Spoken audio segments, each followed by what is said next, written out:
Welcome, truth seekers and trailblazers, to the Bigfoot, Wildman, and Boogers show, the podcast where shadows move, legends breathe, and Bigfoot might be closer than you think. Every week, we trek deep into the unknown, diving into the eyewitness accounts, breaking down the evidence, and exploring the mysteries behind North America's most mysterious cryptid. Before we begin, don't forget to like, share, and subscribe. It helps us grow the tribe and bring even more wild encounters out of the woods and into your ears. Now, grab your gear and steady your nerves, and let's take the first step into the woods with Harley Owens.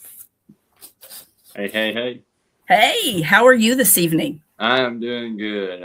Home alone. My wife and kids are visiting with their family, so I've been home alone and pretty kind of bored, but I'm glad we finally made this work out, and third time's a charm. So hey, we're here and we're making it happen. We are. Perfect timing. Perfect time. Well, it's probably quiet at your house right now, right? Very, and I have been taking it all in. I bet. I remember having small children, and it's never quiet. And if it is, there's a problem. Yeah, if it's quiet, they're getting into something. Yeah, absolutely. Absolutely.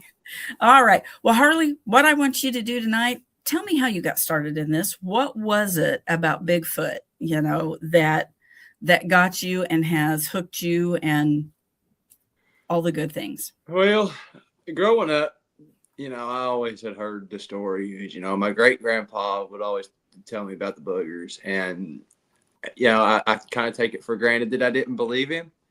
And so going through high school, I graduated, and I'm now a lineman. But what I did after I graduated high school, I went and worked for an auction company, and we traveled around all over the East Coast here and auctioned off sawmills. So in September of 2020, we went to a place called Pound, Virginia. It's about 15, 20 minutes from the Kentucky line. It's in southwestern Virginia. So a week prior to this encounter ever happening, we get up there to this location. It's in the middle of the mountains, like nothing around. And so I'm sitting there, I'm like, this be a good spot for, deer hunting or anything like that. So my boss and me and a friend of mine, Cameron, we were all there. And we was talking to the owner of this place. And he was telling us about this bear. Well, come to find out, it was never a bear to begin with. Okay. But he was telling us about the bear that was coming in to the sawmill and getting in the trash, and just to tell us to keep an eye out for it. Right. Okay. So, and he said, I asked him if he was a pretty good sized bear, and he's like, yeah, but there's far worse things in the woods than the bear. And so it was kind of weird because he warned me about the bear, but we never seen the bear. And then I seen the Bigfoot, and it was all just a big combobulated mess. And it was just like, I don't know if he was telling me that the bear was the Bigfoot or what, but I guess he was giving some kind of correlation with it there. But So going on throughout that week, we were pressure washing all the equipment and stuff and numbering everything for the auction. And the auction was on a Saturday. My boss came up to me and he said, do you want to stay up here another week to help people load their stuff? I'll leave the skid steer here so you can help. I was like, yeah, that's fine.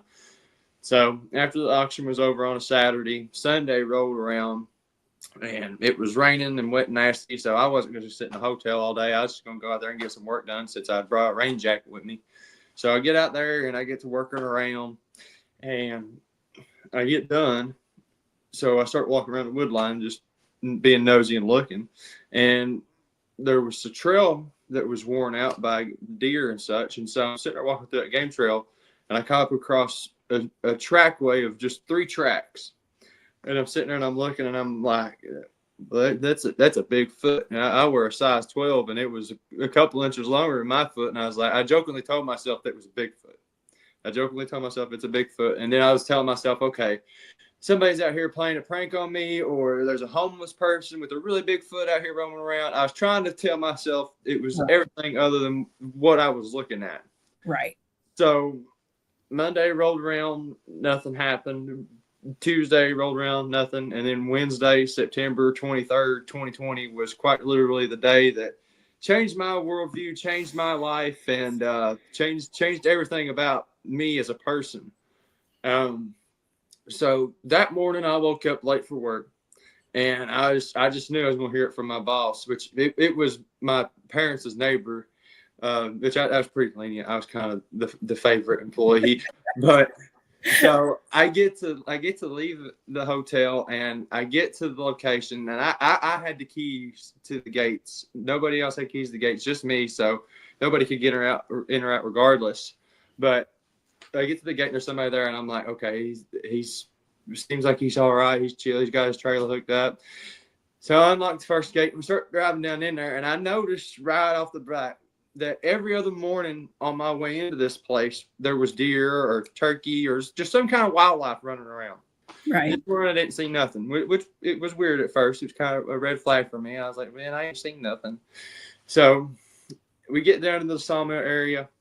I get out of the truck, hop on skid steer, and I start loading this trailer up. And he went on about his day. I never seen anybody else in there for the rest of the day. It was just me in the middle of this holler and the old spooky sawmill. So I'm sitting there on the skid steer playing Angry Birds. Just didn't have no phone. I didn't have no phone service, so I couldn't get on no social media or nothing. So I was just sitting there playing the game on my phone. Right. And lunchtime rolled around. So I went to the service truck to go get my cooler to get my peanut butter sandwich and my Coca-Cola. And all of a sudden I hear this grouse grunt. Now every hair on my body stood up, and I was like, okay, I've never heard a sound like that, but it sounded like a bear, so I'm just telling myself that it's a bear. So I'm sitting there looking around. I don't see nothing. So I grew up hunting and fishing. I had never, it was so weird. I never heard a sound like that. You know, I've been around bears, but I've never heard them make a sound like that. So I'm sitting there and I'm looking. And so where I'm at is in this valley, and the sawmill building sits here. And then I'm facing towards this big cliff high wall. I couldn't see the other side of it's kind of like a big bowl. And I was in the middle of it. Okay. And so I'm sitting here looking, and I catch a glimpse of something moving up along the ridge. All I could see was something black. And I was like, okay, well, this is the bear. Okay. Yeah. And so I'm sitting there, and I look down, I looked up, I look down, I look back up. And when I look down, look back up again, that's when I seen this thing leaning out from around a tree and looking at me, and it had its arm hanging down, and I was like, oh my God, that's a Bigfoot. These things are real. People aren't crazy. So the only thing I know enough to do was to pull out my phone and take a picture of this thing, because as sure as I would have tried to take a video, it would have already been gone. So I just pulled out my phone and I snagged a picture, and I had a brand new iPhone 8 Plus at the time, and it just mysteriously shut off. It had just about a full battery. And so I'm sitting there at a loss of words. I'm sitting here looking at this thing up on the cliff, and it's quite literally got the high ground over me. Mm-hmm. So, and after just a couple of minutes, it turned around and walked further up on the ridge. I went and jumped in the truck. I locked the doors, and I was just hoping and praying that my phone would come back on, and I had the picture. And sure enough, it did. And I've actually got the picture kind of printed off right here. Let me see if I can pull it out of here. But he was up on that cliff, just sitting there watching me. I guess he wanted to come to find out now that since I've been doing the research and stuff and doing what I do, they really like peanut butter. But that is well, let me get my camera. That is him peeking out from around that tree, looking at me. Yeah, I see that. So it quite literally changed everything that night. After I had never seen anything like that. Right before I had left, because I wasn't going to call my boss and just leave work telling him that I had seen a Bigfoot, because that would going to go back to my parents. And so I had the windows cracked, and I was sitting there doing some paperwork and stuff. I was freaking out at every little noise that I heard, not knowing if this thing was actually going to come back or not. Right. And they started howling. I recorded several different sets of audio because I actually got my phone to come back on.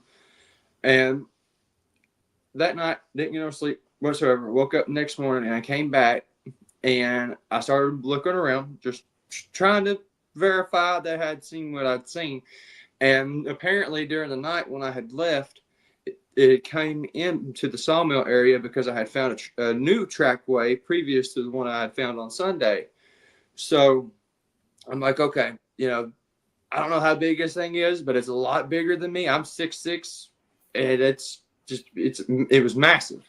Mm-hmm. So that night, on Thursday night too, they started hollering again, but they were further away, and they were about 15, 16-ish minutes apart. All the howlings were. And so Friday rolled around.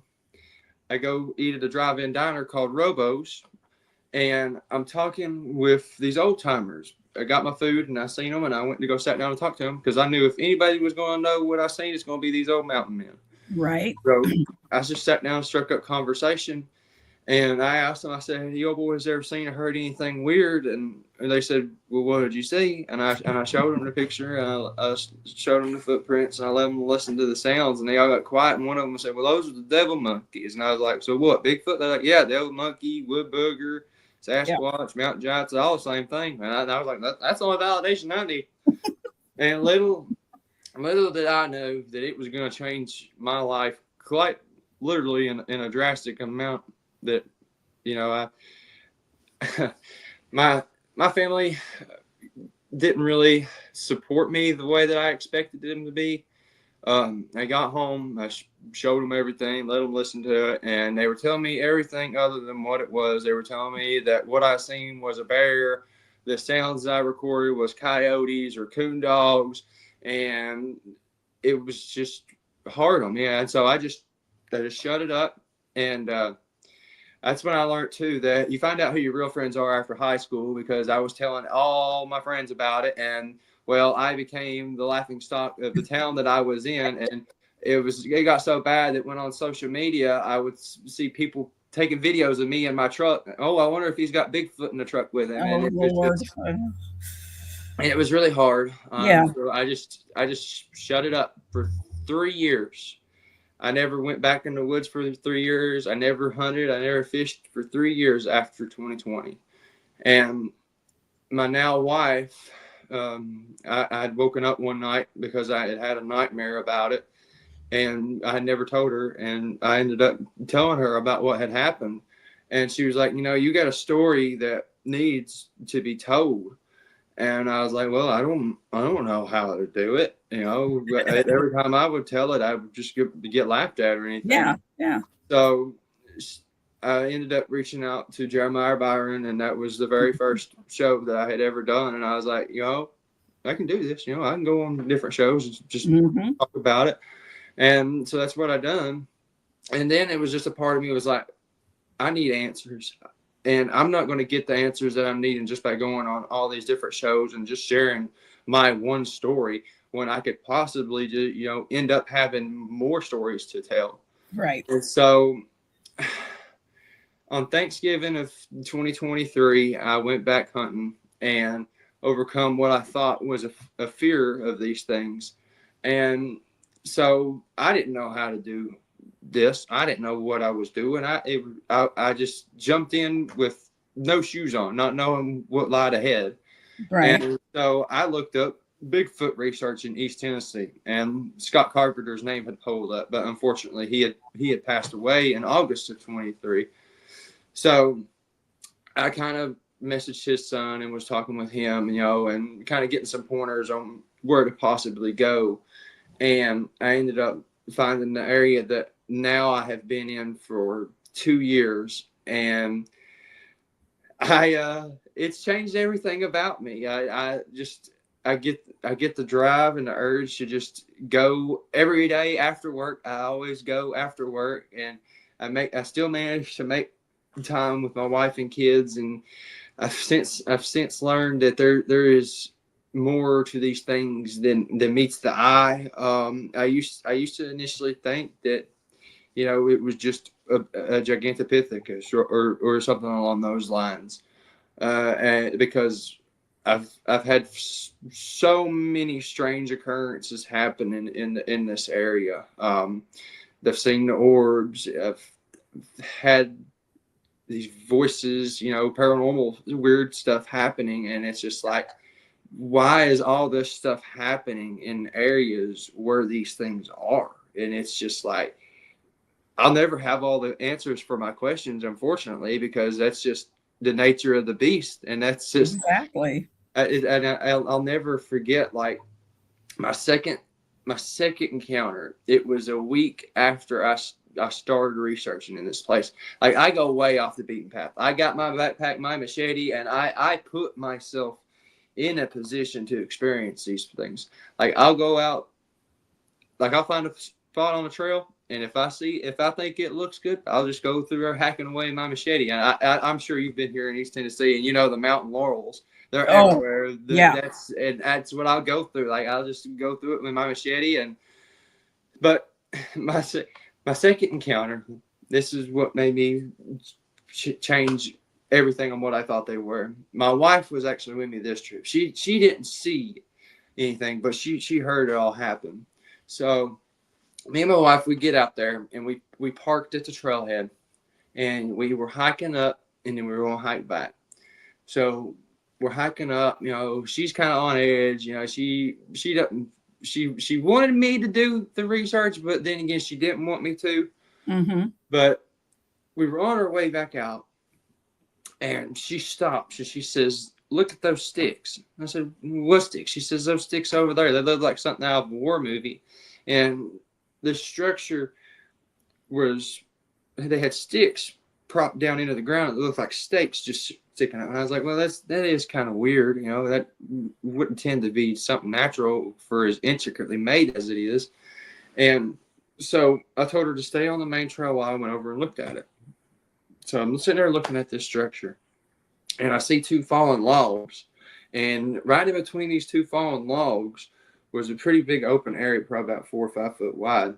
And there was matted down leaves, like something had been laying there. Well, I just stepped it off, and because I didn't have a tape measure with me at the time, and it was about 8.5 feet by rough estimate by my boot size.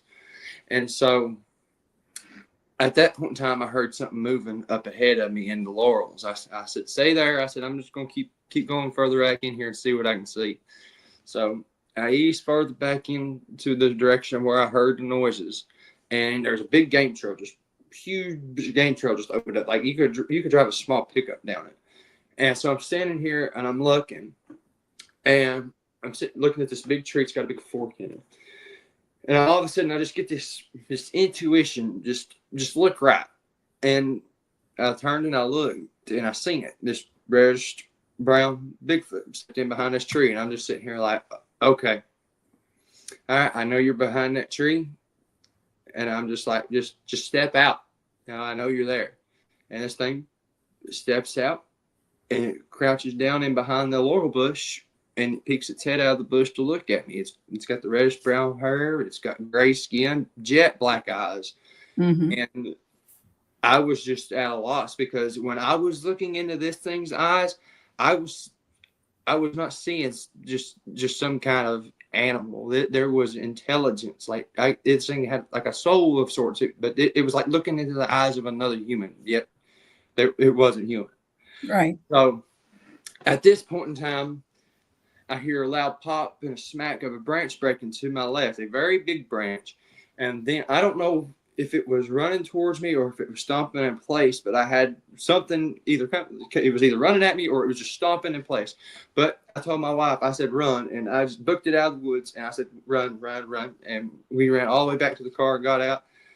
And I took a break for a couple of days, and I was like, I got to go back. I got to go back, because this is an adrenaline rush. Like, Yes. I love doing this. And it's just, my wife, she could care less about it. I'll talk a little bit about her first run in with that here shortly.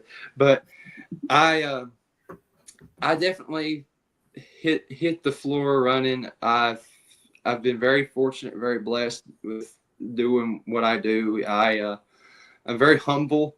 I mean, I've always grown up in the church space. I've taught treated others with respect, and I've just always taken that for heart.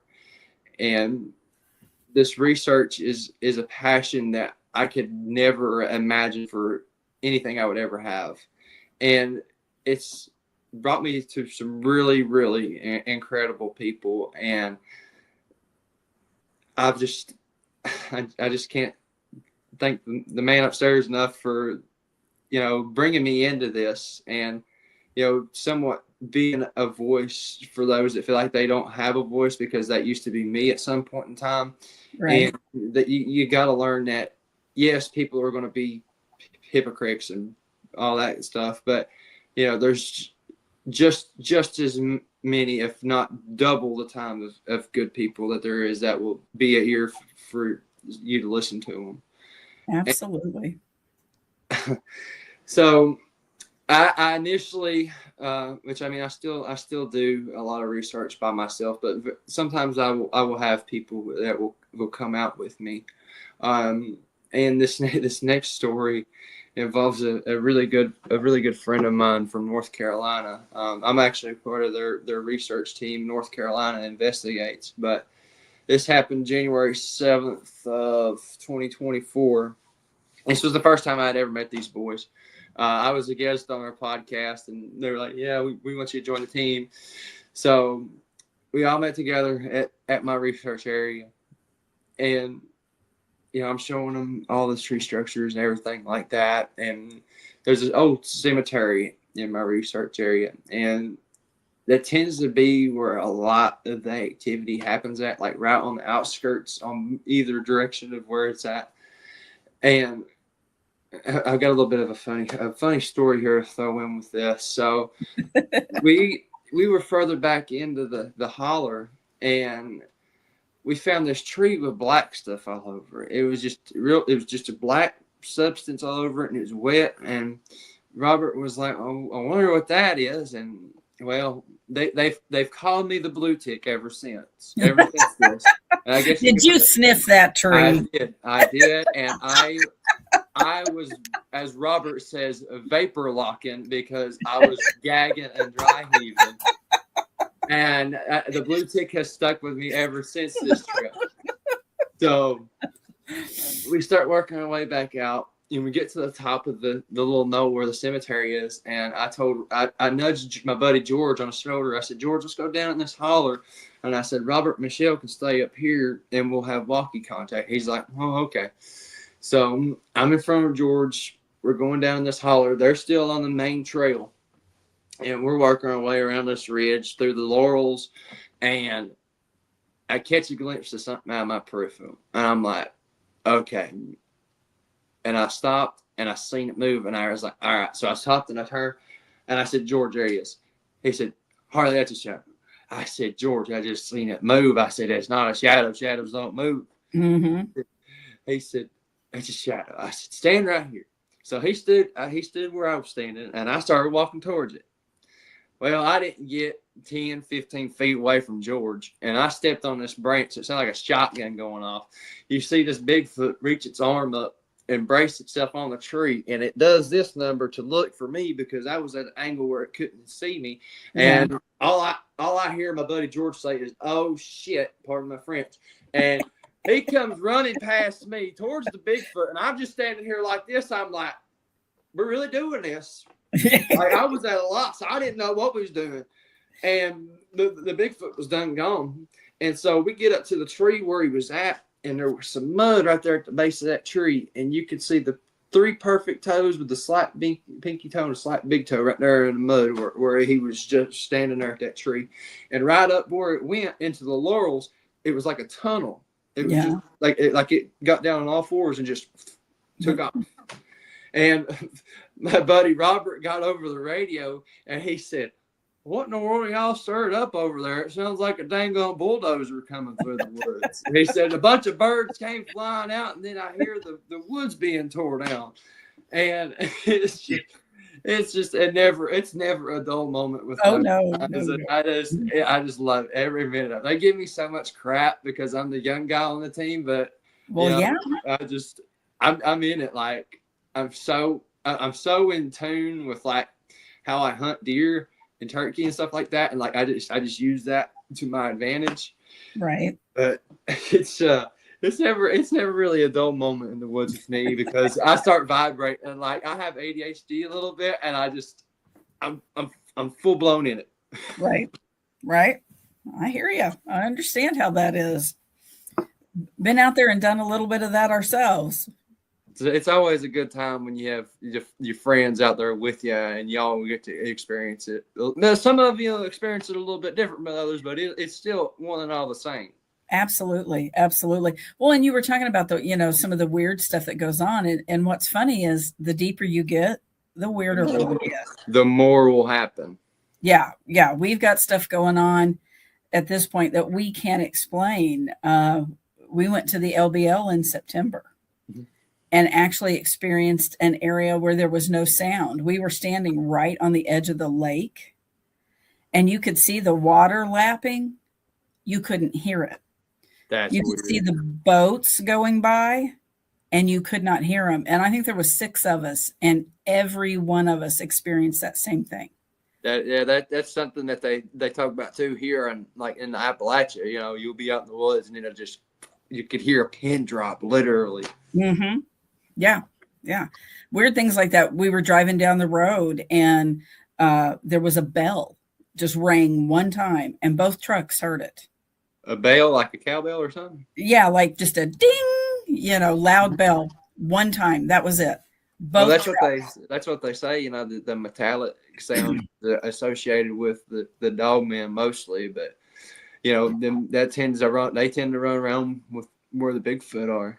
Yeah. Yeah. So, yeah, we had some interesting stuff happen down there. We have interesting stuff here happen in Missouri too, but yeah, that was the first time in the LBL. So it was like, all right, we're coming back. Yeah. The LBL it's a hard show for me to crack. Like every time I try to go there, I can't bring myself to because just knowing what's possibly in there. Like I've drove through there, but I have yet to step foot out of my vehicle.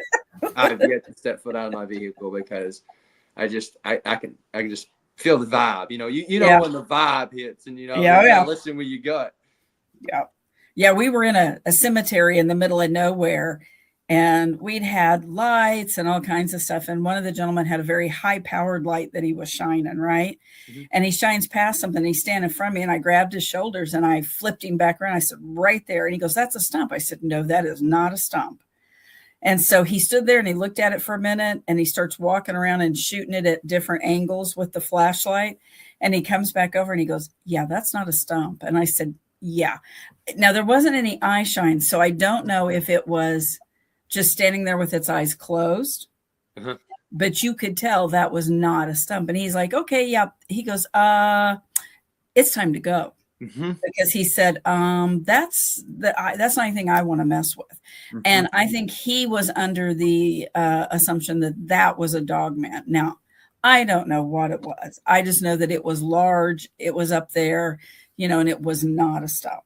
Well, that's typically what you hear a lot too. Like you'll see the eye shine, and you can shine it where the eye shine is, and it's just nothing but black there. And I literally think they just close their eyes and they just stand so still. You just look right past.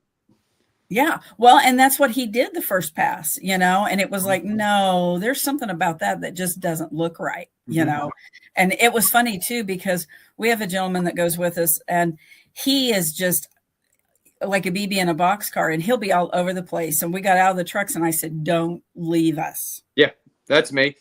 Like I'm the one that runs away from everybody else trying to actually get in there and find something good. Yeah, I've got one like you. And I told him, I said, don't leave. And he looked at me kind of funny, and he goes, okay. I said, yeah, because as we drove into this place, I started to get sick. Mm-hmm. And the closer we got to it, the worse it got. And I told him, I said, I don't like how it feels out here, And I said, you stay put, you stay with us. He said, yeah, okay. And finally I said, I have to leave or I'm going to get sick. Yeah. And as we drove out, it got less and less, but I thought I was going to physically get sick. Yeah, absolutely. And that's another thing, like that happens to me quite a bit. Sometimes I'll get the headache and sometimes I'll get nauseated, but sometimes there was an instance in last no, it was 2020. Yeah, it was 2024. It was in June, or no, it was July. It was July. I had went out to a new area to go investigate. I'm pretty sure that it was a juvenile one. I couldn't really tell. It was a little bit smaller, but it was up on a ridge above me, and it had its head propped up on a log like this, and it was looking at me. And all of a sudden, them adults started yelling and screaming, and so I got out of there. And the next day, I was so sick that I was in the hospital for 5 days. They never did tell me what was wrong with me. Mm-hmm. And there was another instance that happened last year. I went out with a friend of mine from Oregon. He came out, and I got zapped again. And the next day, I was throwing up blood. So it's this sickness and stuff like that. I tend to think is more along the lines with like the energies in that area, whether it be the electromagnetic field or if it's actually these things doing it. Right. Yeah, because there's certain areas. Have you heard him talk about as the 37th parallel? Yes. Well, where we live here in Missouri, pretty much right on. Yeah. So, there's around here, there's weird stuff everywhere. I mean, it's just getting people to talk about it. Exactly. And that's the biggest thing. And a lot of people, especially around here, being in the Bible Belt and all it, they won't talk about it because it's not supposed to exist. Yeah, that's kind of how they are here in Missouri because we're in the Bible Belt too. And they're like, yeah, we're not talking about it. I mean, sometimes it takes a long time to get people to talk about it. And once they do tell you, they're like, okay, we're done. I've told you I'm done. Exactly. We're not anymore. And that's my thing. Like, I go to church and everything, and I don't want to tell anybody, just to, there people in church will judge you just as much as the man on the street will.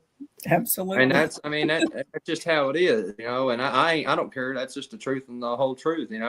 I ain't above or below nobody else. I mean, we all made the same. We're all equal. So it is what it is. Yep. Just some of us get to see things that everybody else doesn't get to see. Exactly right. Yeah. There's more for people like us if people want to get out and look for it or experience it and just. Yep. Yeah.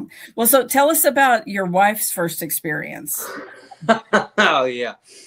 So it was 2024. It was our 1 year wedding anniversary, and we went out.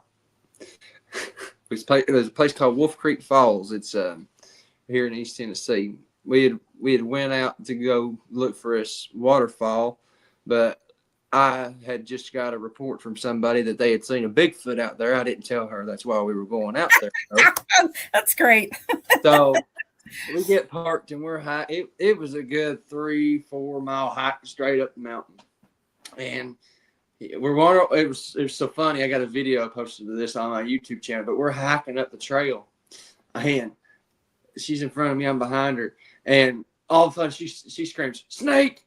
And sure enough, I'm sitting there looking, and it was just a little bitty guard snake. It wasn't that long. Yeah. And I was like, "You're good. It's all right. Just keep going." So we finally get up to the waterfall. We had some swimsuit and stuff on. We swam in the waterfall, and we were on our way back out. And we finally get back down into the valley area.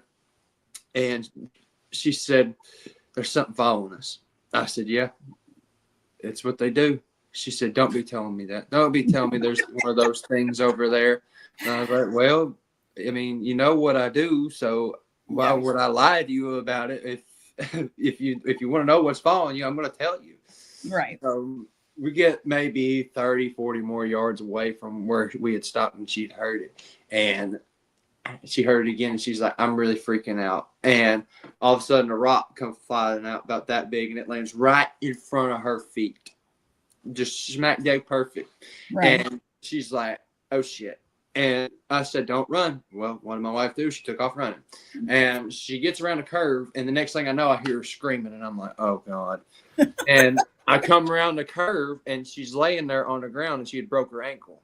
Oh no. So what was a 2-hour hike in turned into about a 3-hour hike back out because I had to carry her, and then I'd have to stop, and then I'd have to carry her, and I'd have to stop, and then it became a dang gone thunderstorm. thunder and lightning, a monsoon. And she's like, I'm never doing this again with you. And so we finally got out of the woods, and I took her to the hospital, and she did, in fact, break her ankle. And she was in a boot for a while. So now she goes with me, but she just strictly stays in the car or in the tent, and she will not leave either or. Well, you know, it's not everybody's jam. You know, no, it's not. It's not. Yeah, I have people that I'm like, come on, you need to go. My son's wife, and she's like, no, I am not going out and walking around because we go out a lot at night, you know. And she's like, no, I'm not even camping with you because she said, you all are nuts. You know, she said, you all are fools to go look for that stuff, you know. Well, that's what my wife was like at first. Yeah, you know, you don't need to go out looking for it. And then now it's just like, just be careful. Just come home in one piece. Right. Exactly. Yeah, she used to think it was a bunch of bull crap, but now she knows. Right. Yeah, one rock coming in at you will change your mind. That's for sure. It does. Yep, absolutely. We were actually in Arkansas, and it took us a little while to figure out what was going on. We were in a really small campground, and it was a private one. And at first it was like, we were just like, oh, it's acorns. And then after a little while, it's like, my God, you know, it was like, wait. And so we went and looked, and there weren't hardly any acorns on the ground around the cabin, and it had a metal roof. Then there's like a hickory nut tree. Well, there's hardly any hickory nuts. You know, we're like, okay. So we also, me and another investigator, threw like an acorn up there, and it's like, that's not quite the noise we're hearing. We threw the hickory nut. Yeah, not. So then we threw a small rock. And that's what it was. It's what it was. They would do that all freaking day long down there. And we think it was juveniles, right? Oh, yeah, they tricksters. They were messing around. And so we were talking to the lady that owned it. And she's like, yeah, I don't know what's going on down here. She's like, but when my husband comes down here to mow, she's like, every time he mows around this cabin, I have to pick up all these rocks. And we're kind of looking at her, you know, and we're like, you've created a game here. She goes, what do you mean? And I said, those are Bigfoots throwing the rocks. She's like, what? Now, they'd had a couple of things, and so it was in the back of their mind, you know. And I said, well, they see you picking them up. I said, and then he comes back the next week, and they're all back, right? She goes, yeah. She's like, I thought it was people doing that. I said, why would people be throwing rocks around the cabin? Yeah, exactly. Yeah. But they were quite brazen down there. My husband and I decided we were bright. We'd had rain off and on, and there was a screen in front porch on this cabin. So we put our cots up there. We put the tent up, and we slept on the front porch. Well, they came along about 2:30 in the morning. They slapped the side of the cabin so loud it sounded like a shotgun went off. And you could hear them walking around outside the screened-in porch because there was pea gravel. So you can hear them. And somebody's like, why didn't you turn the flashlight on? Okay, well, if you've ever shined a flashlight at a screen, it stops. It's not going to go through that, you know. And my husband at one point, he's the resident skeptic in our group. He will say, I know there's something out there, but I just don't know what it is yet because he hasn't seen it. Yeah. And he was laying in the cot, and he's like, I am so creeped out right now. He goes, I feel like I'm being watched. I said, I'm pretty sure we are being watched. Yeah, exactly. Yeah. You when your hair starts standing up, you know you're being watched by something. Oh, yeah. Yeah. They messed around with us forever, you know, off and on. And they had, one of the other gentlemen had slept on the porch the night before. And he said, oh, yeah. He goes, at one point, I was sitting on the cot with my gun across my lap. I don't blame him. Yeah. They messed with us a lot down there. So, but I think they were young ones with the things that were going on, you know. We were camped all over the place, and there was just so much activity, you know, and they were having a good time messing with us. Oh yeah, them young ones got to keep themselves entertained somehow, and they will definitely do it. Oh, absolutely. We even had glow sticks, and there was a couple of times, and they were really teeny tiny ones, the ones that you fish with. Yeah. and you'd see it pop up and move a little ways, and they'd drop it. And we were like, one of them completely disappeared. We couldn't even find it, you know. Well, I tell you what we done one time. We put out one of them dog pig squeaky toys. Oh yeah. And they took it, and every now and again I'll hear it. Every now and again it was. That's a good idea, because that's a very distinctive sound. Mm-hmm. Yeah. They ended up taking it, and they ended up breaking the tree that we had put it on. And I was sitting out there walking, and I heard it, and I looked, and I was like, yeah, I knew you took it. It was for you anyway. Right. I put it out here for you anyhow. Yeah. So you said something about peanut butter earlier. Do you do a lot of things with peanut butter then? Well, when I started doing this, I used to feed them quite a bit, and then I took it upon myself to stop because I didn't want them to start associating other people with food, just in case, because I would tend to think that they would start to act like the bears in Gatlinburg. Yeah. We tend to try not to feed them anything. I mean, if we leave things for them or anything, it's, something shiny or marbles or things like that, try not to leave food. But then there've been times where I've heard, one of the gentlemen said one night he could hear, the coolers, because we set up a big cook tent and we feed everybody. We do that kind of stuff. He could hear them opening the coolers because he was camped on the other side. And he's like, it was the weirdest thing, because he said, I finally got out of my tent. He goes, there's nothing out there, but I've been hearing the coolers open and shut, open and shut. They'll come right in on top of your camp. They don't care. We had a big get together down in Alabama. And there was some that had come into the camp there. We actually had one push a tree over. We're all sitting around the fire, and this tree just gets pushed over, and it was still alive, because we went to go find where it was at. It was the middle of the night, and we go over and look, and we found the tree. You could smell the fresh soil, and it was just pushed over a very alive tree. So, yeah. It was a pretty interesting night. And there was one night, it was in the same spot earlier in the year.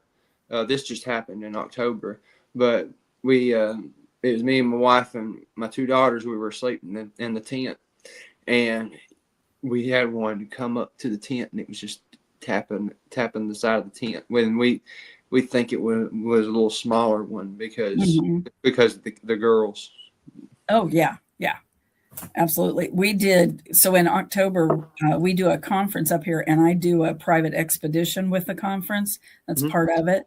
And we always go out onto private property.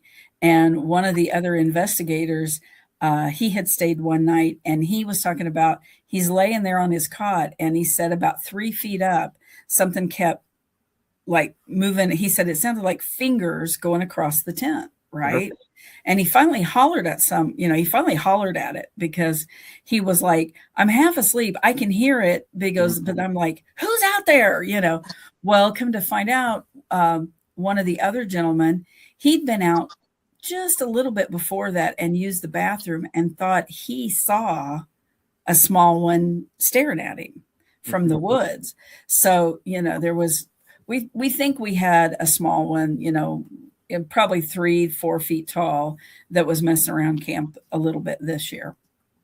Yeah, it's always a good time when you're just sitting around the camp and they just come in and they just start aggravating you. Well, it's not really aggravating you, just testing the water, so to speak. Right. See what you're going to do, how you're going to react. And then they're going to go back to mama and get a thumping on the head. You know what I mean? Going messing in humans.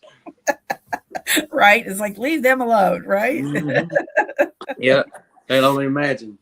Yep, exactly. Yeah, I think a lot of the times the activity you get, it is the younger ones, because they've got to learn somehow, and who knows, maybe mama says, hey, go up there and try that on them and see if they pay attention to you. That very well could be the case. Exactly right. Yeah. And like I was telling you with the ones around the cabin, so this isn't an area that they do, it's very ATV trails, right? And the lady was telling us, she goes, you guys are the quietest people we've ever had down here. Well, so, I'm sure those people like to party, Oh, yeah. ATV riders, they get a little rowdy. Yeah. So those people probably are oblivious to what goes on when they roll into those camps. Oh, yeah, they probably a 12-pack deep. At least. Yeah, so these things can do whatever they want. Those people don't pay any attention. And then they had us that we're paying attention to everything they're doing.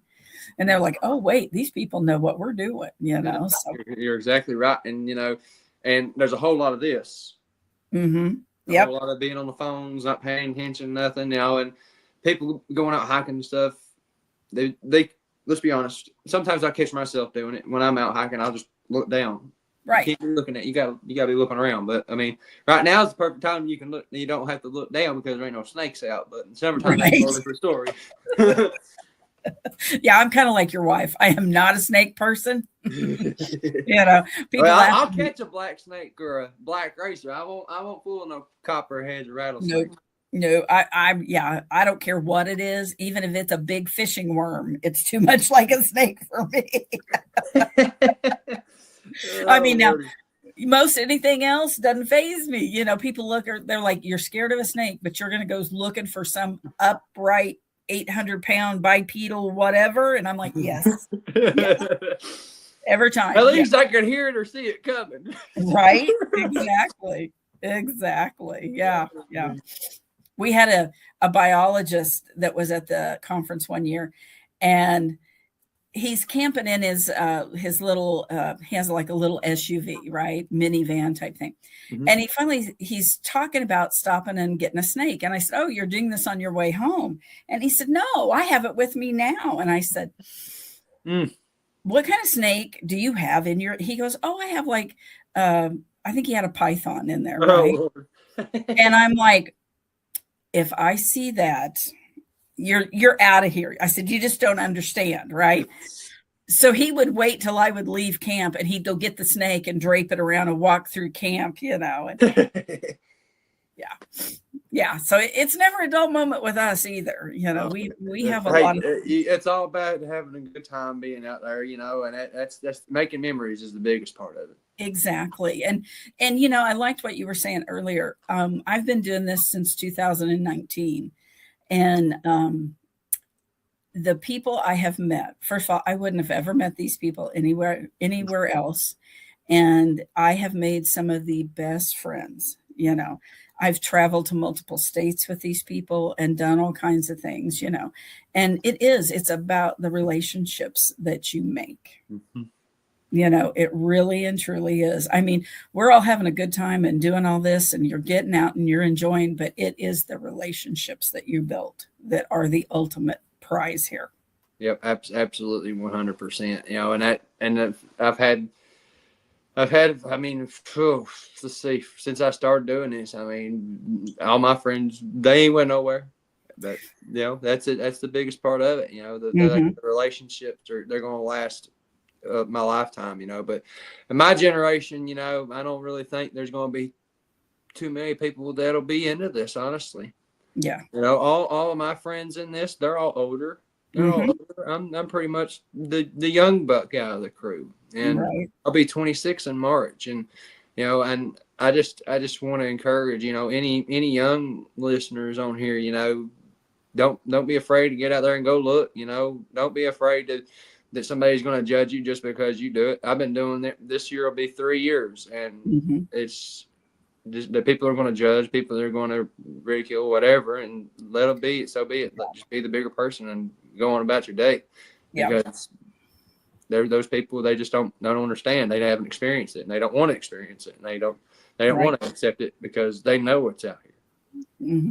Well, it doesn't fit into that box, And people have a really hard time with that when something doesn't fit into the box that we've been told. Yeah, the narrative. Yeah, it's all exactly. got to fit into a narrative, and that's just the narrative can only last so long.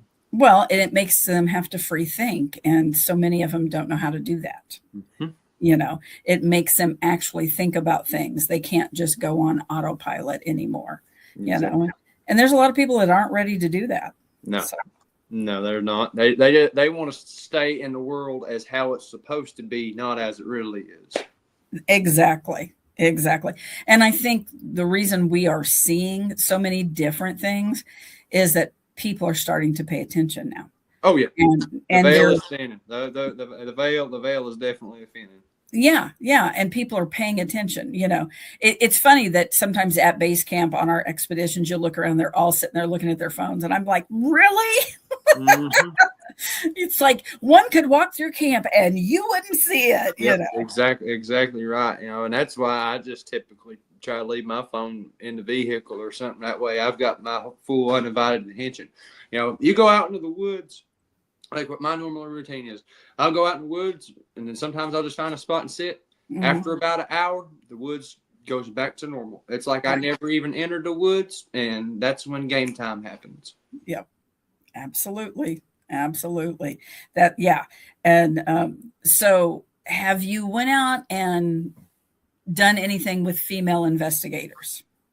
There's been a couple of times that I have, and it definitely the activity definitely tends to be a little bit more. I will say we have a documentary coming out. Me and a bunch of my friends, we all got together back in April, and I will just say that we used a woman as bait, but not necessarily her, but a part of her.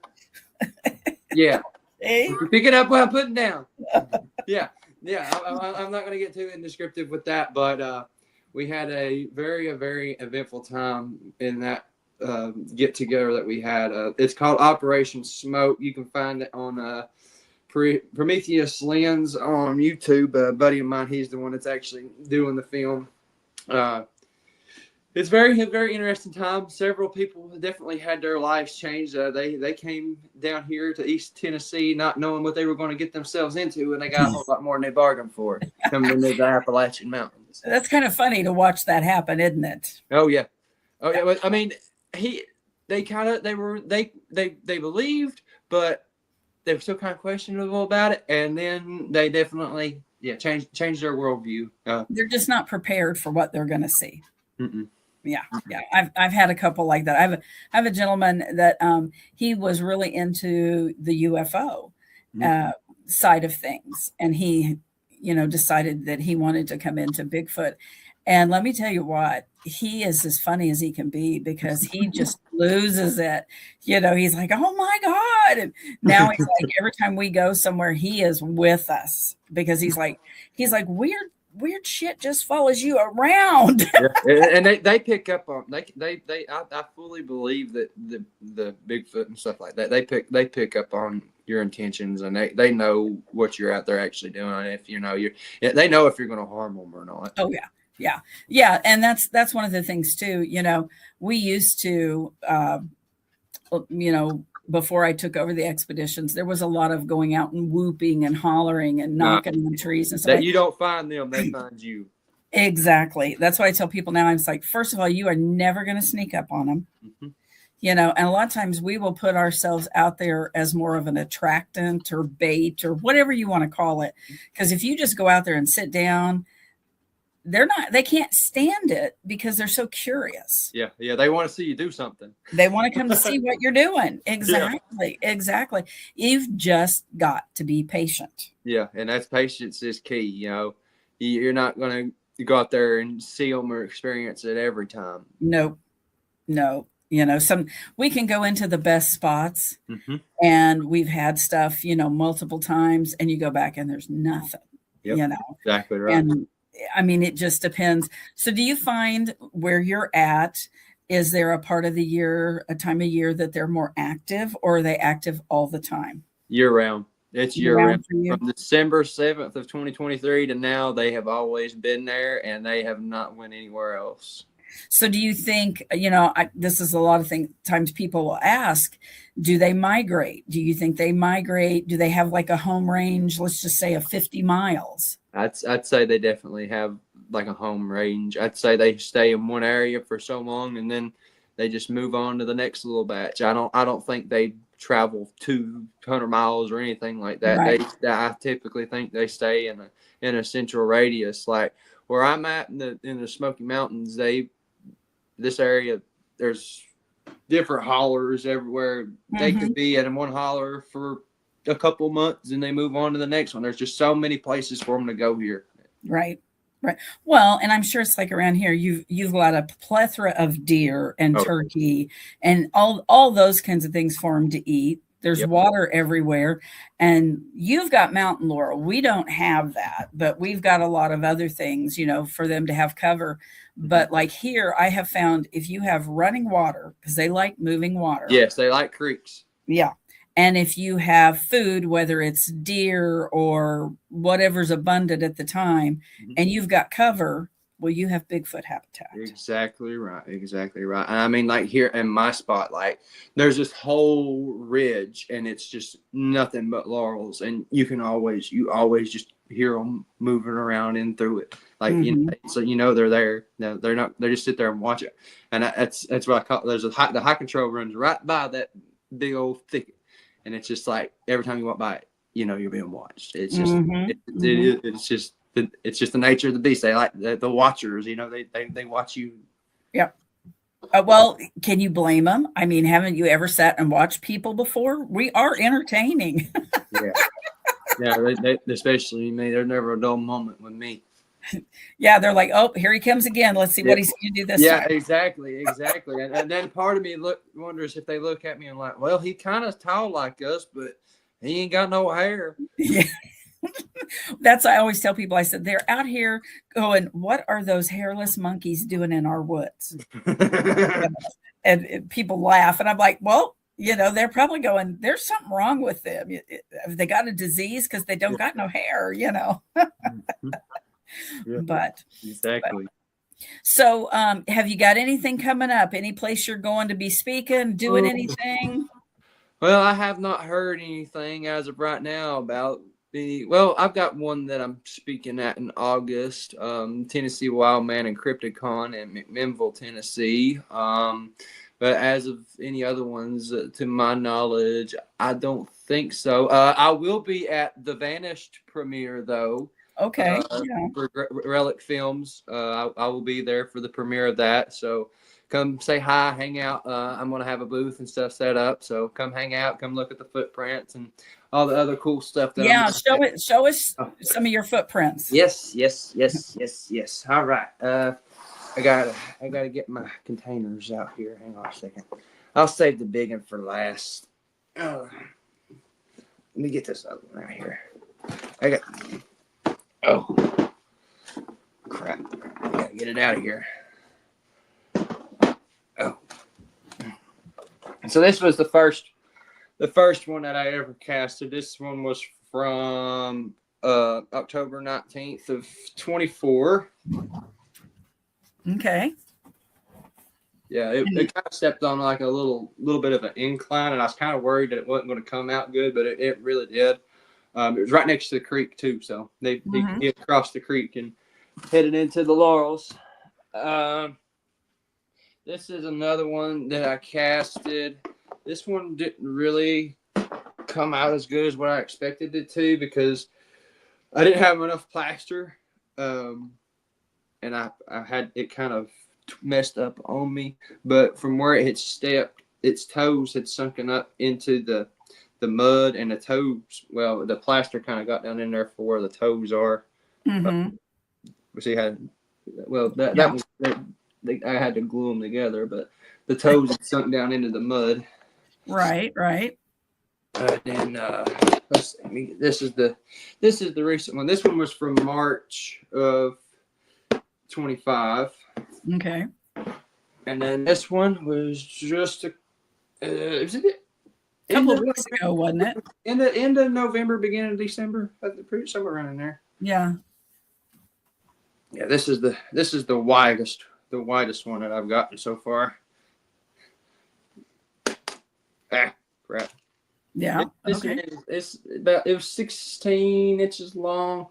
It's about 11 and a half at the toes. But it was so funny because I had a buddy with me that first time ever coming out with me into that area. And we started going up by the cemetery area there. And we see this big black arm come up out of the laurels and just smack the laurels. And I was like, okay, I've never had that happen before. That was pretty cool. And he's like, dude, that wasn't a bear. I was like, yeah, I know it wasn't a bear. And so when we were on our way back out, I was looking around the side of the trails and I was like, man, there's got to be a print somewhere around here. He's like, found one. I was like, where? He said, right here.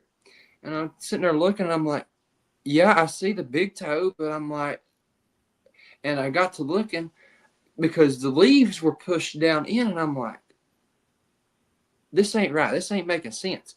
Mm-hmm. And so when I started to pull the leaves out, I was like, oh my God, they cover their tracks.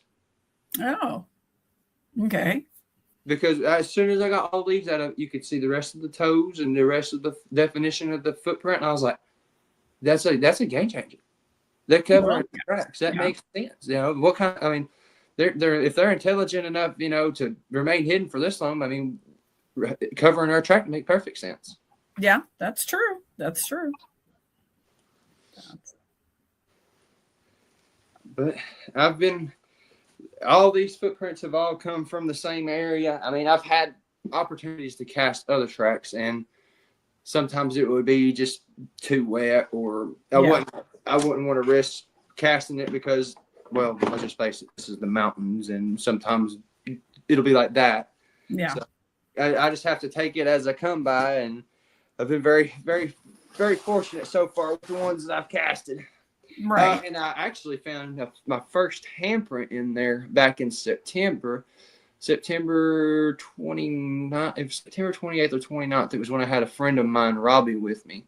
We found a handprint in the mud, and I could put my hand in it, and its fingers were that much longer than mine. Wow. And it looked like it had tackled a hog or a deer, because right there in the mud was just a big wallow, and the handprint was right there where the wallow was. With it, yeah. Or it was taking a mud bath. Yeah, it might have been rolling. Who knows? But yeah, handprints are not as common as, you know, the footprints. So that's definitely interesting. So. Mm-hmm. Yeah, I've got a picture of it on my phone, but the picture on my phone don't do no justice. But just like my hand in it, I mean, I've got pretty good sized hands, but it's insane just to picture just how big these things are. I mean, yeah, you can sit there and look at them all day long, but we still just can't imagine the strength, the power of. Right. I mean, I could be snapped like a twig. I mean, I'm a toothpick, so. Well, and it's like, if they wanted to do that, you know, that's what I always tell people. You know, if they wanted to do that, they'd have already done it. Mm-hmm. You know, so one more thing I want to ask you, you know, before we get going here, tell me about the holes. The what? The holes. The holes. What are the holes? I had someone tell me to ask you about the holes. If you've seen any holes. Holes. Like that, I'm assuming, are they heavy? So around here, so my buddy Shane Carpenter, he finds holes, right? Uh-huh. And there'll be a stick in them. And yes, I have, yes. Yeah. I was wondering what you're talking about. I was like, holes. I was like, what the world is she talking about? She's lost her mind. Yes, yeah. I've actually found that. Yes, yes. He was finding them, but nobody was ever with him. And then one day, myself and him, my husband, and the landowner, we're all together, and he finds one, right? Mm-hmm. So then I start to find them, and you can always tell they've been digging because there's mud on the end of that stick. Yes. And I'm finding them everywhere now. Yes, and I've also noticed too. I found one time, and it was actually back in April of last year. It was a stick, and it was in the mud, like what she's saying. They had dug a hole, but on the stick itself, it had a point on it like this, like it was pointing in a direction. And I'm like, okay. And I went out that direction, and I found the nest. Oh, wow. Okay. Yeah. And so how big was that? Oh, it was big. It was like 12 feet wide, if not bigger. Like it was a big batch of laurel, but the laurels were all bent and twisted, and it had pine needles for bedding. Interesting. Yeah, we found some. The one that we found, it didn't have pine laurel or anything like that because, like I said, we don't have that here. Mhm. But the very first expedition I ever went on, we walked into this area. It was at midnight, and we just sat down. There was about 10 of us, Mhm. and they were discussing how many was in the group and, you know, who was where, that kind of thing. And some of the gentlemen decided that there was an extra, and they got up and started moving toward it. Well, it was a small one, a juvenile. And there was a little berm around part of this, and it rolled over it and ran off. Well, the rest of us hadn't really been paying attention. So when everybody jumps up, we're just standing there, right? Uh-huh. And as they're discussing all this, I can start to hear things behind myself and my husband, and there's another little girl with us. Yeah. And so finally I turned around and I took a couple of steps toward it. And off in the distance, there's this large, upright, hairy, whatever that steps out from behind the tree. It wanted us to pay attention to it. Yes, distracting you from the little one. Yeah. And I mean, it was a full moon. You couldn't see the facial, anything like that on it, but you could tell it was upright. It was hairy. It was large. When we went back the next day, the area that we were sitting in was all matted down. All the leaves were matted down. We had walked in and sat in something. Because when you stood on the little berm and looked out, there's all kinds of little saplings everywhere else. Yeah. But there wasn't there. Yeah, that's something. That means something to them. Whether it's a burial ground or something. Yeah, and it's like we didn't know. Did we walk into where they sleep? Yeah. And sit down, and so and it's like, was that small one there, and we walked in on it, or did it follow us in? But yeah, they escorted us back out to the road and stood in the road and watched us, and there was a therm of it, and it was about 7.5 feet tall. This one was, but yeah, that was my very first night going out Bigfooting. Oh, wow. And I had a Class A sighting, and I've been hooked ever since. Yeah, it'll definitely change you. I took mine for granted at first. I'm not gonna lie, I hated it. I hated it at first, and now it's changed me as a person, and I love every bit of this, and I'm very, very, very fortunate, and very blessed. Yeah, absolutely. Well, Harley, we've hit our hour. I thank you so much for coming and sharing, and you need to come to Missouri sometime. I will. I was actually there back in September at the Crossing Realms conference. It was outside of Kansas City. Yeah. Okay. I love it out there, but it's a little too flat for my liking. I need to get down. Well, you need to come down to the southern part. I'm down around Springfield, so I'm really close to the Arkansas border. Okay, yeah. So you're going to be in the Ozark Mountains down here. Yeah, that's more my terrain. Yeah, that's more my terrain. We'll definitely have to plan something. Absolutely, you have to come down here and hang out with us. We got all kinds of places we can take you down here. So, but like I said, I appreciate you coming on, and hopefully we can do this again in the future. Hey, absolutely. I'll look forward to it. Anytime you're back out in East Tennessee, give me a shout. I will. We went last year. We went to West Virginia, and we were in Tennessee, and we did quite a bit of traveling last year. So me too. I went to Florida, South Carolina. I went everywhere. I was running around with my head cut off. You just did all of it, right? Yeah. All right. Well, Harley, you have a good evening, and thank you again for coming on and joining us. Hey, thank you so much, Marianne. I appreciate it very much. Well, thank you, and we will see you again. Absolutely. All right. Good night. Good night. Okay, tribe. That's all for this episode of the Bigfoot, Wildman, and Boogers show. Thank you for wandering the Missouri woods with us today. We'll be back soon with more mysteries, more encounters, and maybe a few surprises hidden in the shadows. Until then, keep your boots muddy, your eyes on the tree line, and remember, show me your Bigfoot.